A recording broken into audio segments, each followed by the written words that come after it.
Hello बच्चों, the Bihar teacher history maker मेरा mobile मेरी शिक्षा में आपका स्वागत है। आज हम लोग एशिया चैप्टर में क्या पढ़ रहे हैं? एशिया की जनसंख्या को देखेंगे। तो एशिया की जनसंख्या कितनी है? यहाँ पर मैंने लिख दिया है 456.07 करोड़। ये 2018 के गणना के अनुसार यहाँ की जनसंख्या कितनी है? 456.07 करोड़। चीन और भारत विश्व की सर्वाधिक जनसंख्या वाले देश हैं। एशिया के जो देश है चीन और भारत क्या है? सर्वाधिक जनसंख्या वाले देश हैं। एशिया महादेश में सर्वाधिक जनसंख्या होने के कारण इसे मानव का घर भी कहा गया है। क्या?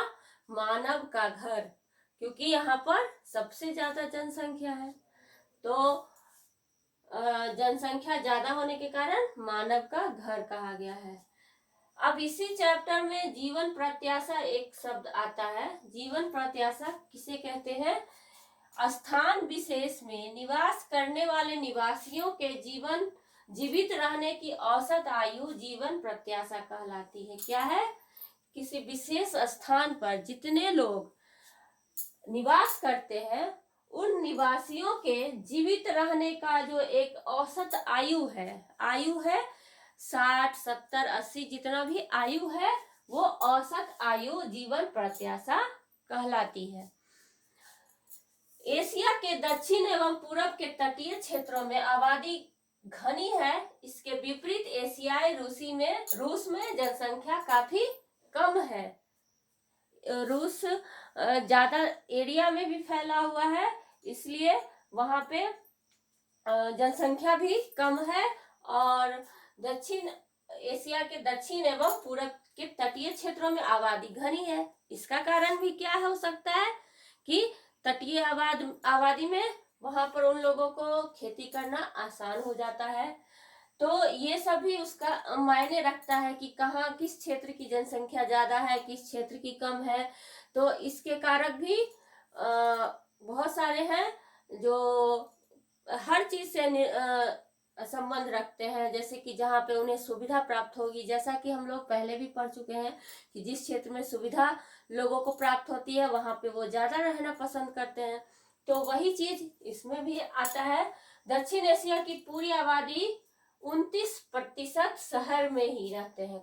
29% शहर में रहते हैं, जबकि दक्षिण पश्चिम एशिया की 2/3 आबादी शहर में रहते हैं।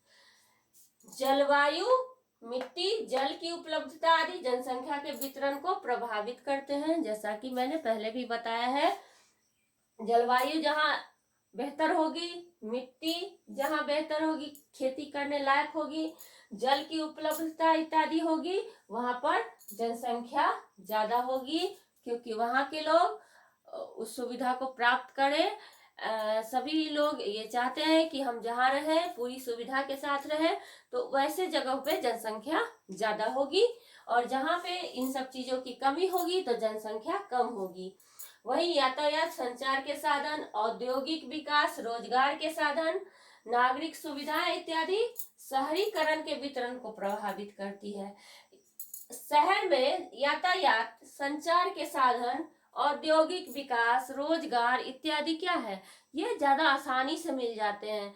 तो शहर में लोग ज्यादा पलायन कर लेते हैं। तो शहरीकरण इसको भी प्रभावित करती है, ज्यादा शहर बसने लगते हैं। जनसंख्या के अत्यधिक बढ़ने से कई समस्या पैदा होती है।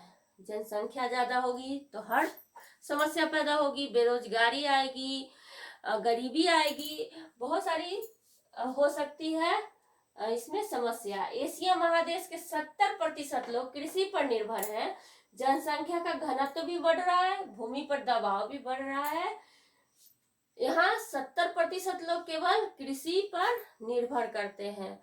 अगर जनसंख्या कम हो जाए तो सभी को अच्छे अच्छे रोजगार मिल सकते हैं, जिससे उनका जीवन यापन अच्छे से बीत सकता है, लेकिन वो ऐसा नहीं कर पाते हैं, इसलिए कृषि करते हैं। कृषि करते हैं, खेती करते हैं, जिससे उनका जो वो आगे बढ़ सकते हैं, वो ज्यादा धन कमा सकते हैं, ऐसा नहीं हो पाता है। जनसंख्या का घनत्व भी बढ़ रहा है और भूमि पर दबाव भी बढ़ रहा है। बढ़ती जनसंख्या के कारण सामाजिक, आर्थिक, राजनीतिक एवं सांस्कृतिक जीवन पर भी प्रभाव पड़ता है।